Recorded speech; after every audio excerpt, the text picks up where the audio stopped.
OTK 2024'də düşmüş bu maraqlı məsələ, yəni çoxalma bölməsinə aid olan məsələni istərdim həll edək. Çox sadə və maraqlı bir məsələdir.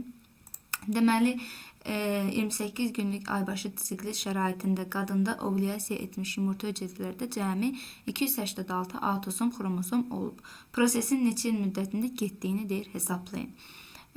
Deməli, biz bilirik ki, 28 günlük aybaşı sikli şəraitində bir yumurtalıqda bir ovulyasiya baş verir və bir ovulyasiya zamanı bir yumurta folikul partlayıb və bir yumurta hüceyrə yetişir. Yumurta hüceyrələr haploid olduğu üçün, yəni n bərabərdir 46 yox 23 olduğu üçün və bu 23-dən də biri cinsi, ikisi 22'si autosom, biri cinsi xromosomdur.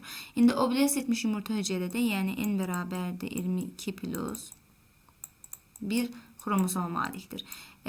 Bir cinsi. Burada da autosomların sayını deyir. Autosom əgər 22 ədəddirsə, mən o zaman 286-nı bölərəm 22-yə ki, görüm neçə dənə yumurta hüceyrədən söhbət gedir. Baxıram ki, 13 dənə yumurta hüceyrədən söhbət gedir. 13 yumurta hüceyrəmiz var. Biz deyirik ki, 28 gündə bir dəfə yumurta hüceyrə əmələ gəlir. Yəni 28 gündə bir dəfə ovulyasiya baş verir.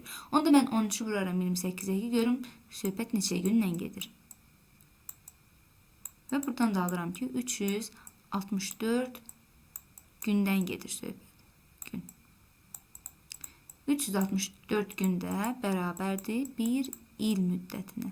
Bir il müddət. Deməli, proses neçə il müddətində baş veribdir? Bir il müddətində baş veribdir. Cavab 1 il.